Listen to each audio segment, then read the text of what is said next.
Right now, somewhere in the world, someone is standing in front of an open refrigerator at midnight. They are not hungry. Every rational part of their mind is telling them to close the door and walk away. And yet the hand keeps reaching anyway. If you have ever wondered why a habit that feels so completely voluntary refuses to obey your own willpower, the answer is not sitting in that kitchen. It is not even sitting in this century. It is buried more than 40 million years deep, inside the mouth of a creature that never once looked like you. Modern science has spent decades studying why sugar seems to override self-control in a way almost nothing else does. Brain scans show the same reward pathway lighting up when a person eats something sweet as when the brain responds to other powerfully reinforcing stimuli. For a long time, the explanation offered was cultural. Advertising, convenience food, a world engineered to sell sweetness at every corner. That explanation is not wrong, but it is incomplete. It treats the craving as something invented recently, something manufactured. The deeper question is stranger. What if the craving was never invented at all? What if it was simply waiting, fully formed, for the moment supply finally caught up to demand? To find the real starting point, a team of researchers went looking in a place that no longer exists on any modern map. Northern Egypt, more than 30 million years ago, was not desert. It was dense, humid forest, and somewhere inside that vanished canopy, small primates that were not yet monkeys and not yet apes were making a decision every single day that had nothing to do with taste and everything to do with survival math. Hard nuts and seeds offered dependable calories locked behind a wall of effort. Soft, ripe fruit offered the same energy handed over almost for free, but only within a narrow window before it rotted or was taken by a competitor. Dental anthropologist Ian Towell, working with colleagues Matthew Borths and Carolina Locke, treated this ancient forest like a crime scene, and the evidence they needed had been sitting in storage for millions of years. Teeth, do not forget. They chip when they meet resistance, and they decay when sugar residue sits against them long enough to feed bacteria. Across 421 fossilized teeth from 5 different early primate lineages, the pattern was almost one-sided. Barely 5% showed the kind of chipping you would expect from an animal cracking hard shells for a living. But the signs of decay lined up almost perfectly with a diet built around soft, sugar-dense fruit. The verdict, in Towell's own words, pointed to a clear preference for exactly that kind of food. That single detail rewrites the story most people carry in their heads. We tend to picture our ancient ancestors as lean, disciplined, meat-driven survivors, with sugar arriving later as a soft, modern indulgence layered on top. The fossil record argues almost the opposite.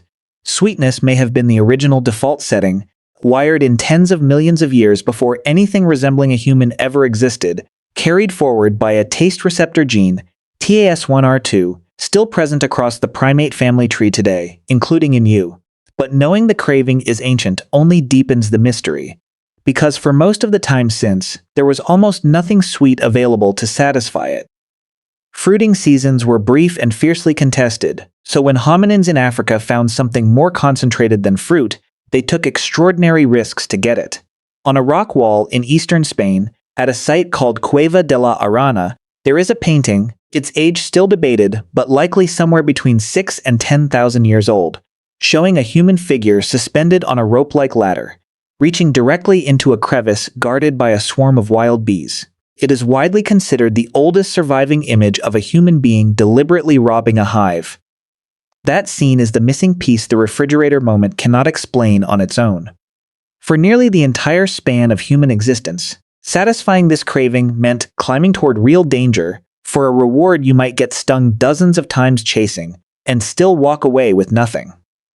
The turning point, the moment the ancient craving finally met an ancient supply, happened almost by accident, far from any hive. In the highlands of New Guinea, a wild grass called Saccharum robustum was domesticated somewhere around 6,000 to 8,000 years ago into what we now call sugarcane. The earliest growers were not chasing sweetness itself in any refined sense. They were feeding pigs and chewing raw stalks for the juice, spitting out the fiber, a practice some communities in the region were still following well into the 20th century.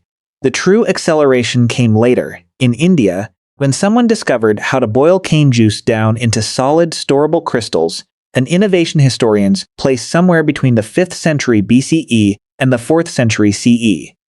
The Sanskrit word for this new substance, sharkara, meaning grit or gravel, is the direct root of the English word sugar.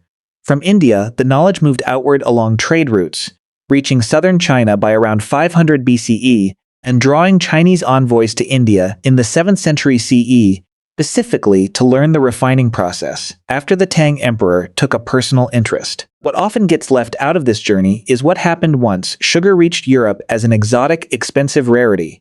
It did not travel alone. Around the same centuries, hot bitter drinks like tea, coffee, and chocolate were also arriving from distant trade networks, and sugar became the substance that made all three palatable to a mass audience. That pairing mattered. It meant demand for sugar was no longer tied only to the fruit season or a lucky hive. It was now tied to a daily ritual, cups filled morning after morning, and that ritual quietly built an appetite that plantation economies would later rush to feed. Bioarchaeologists have tried to trace the health cost of this shift through the teeth of the dead, and the story turns out to be messier than the popular version. Studies across Neolithic farming populations in the Levant, China, and Ukraine did find rising rates of dental decay as grain-based diets spread, since starchy foods break down into the same fermentable sugars that feed decay-causing bacteria. But a 2019 reanalysis published in Current Anthropology found that caries rates of farmers and hunter-gatherers actually overlapped by more than 70%, with climate playing a role nearly as large as diet. The clean image of pristine hunter-gatherer teeth giving way to ruined farmer teeth turns out to be true only in the broadest strokes. If farming alone cannot explain the real collapse in human oral health, something else has to. In 2013, geneticist Christina Adler and her team examined hardened dental plaque, calculus capable of preserving bacterial DNA for thousands of years, from 34 skeletons spanning 7,500 years of European history. The oral microbiome did shift when farming began, but then it stayed remarkably stable for thousands of years afterward.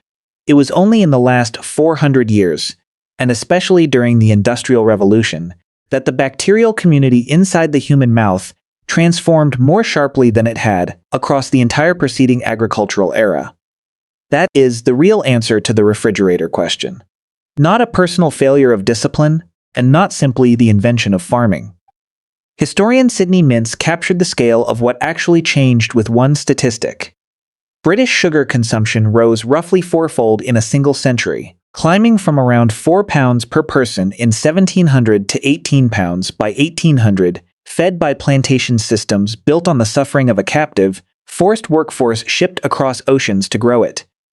A craving shaped over tens of millions of years, one that used to require climbing a cliff or waiting an entire season, was suddenly handed an unlimited, cheap, year-round supply. Your body was built for scarcity. It was built for a world where sweetness meant a rare stroke of luck, not a standing invitation available at every hour of every day. The mismatch between those two worlds is not a flaw in your character. It is the oldest appetite you own, meeting the newest abundance history has ever produced, and the gap between them is exactly what pulls you back to that open refrigerator at midnight. Still reaching, still following an instinct that was never really about you at all. If mysteries like this one, buried in the body you already carry, are the kind of thing that keeps you thinking long after the video ends, this is exactly the channel for that. New investigations into the hidden history written into human biology and behavior go up every week. Subscribing costs nothing, and it tells the algorithm this kind of storytelling deserves to keep reaching people. See you in the next one.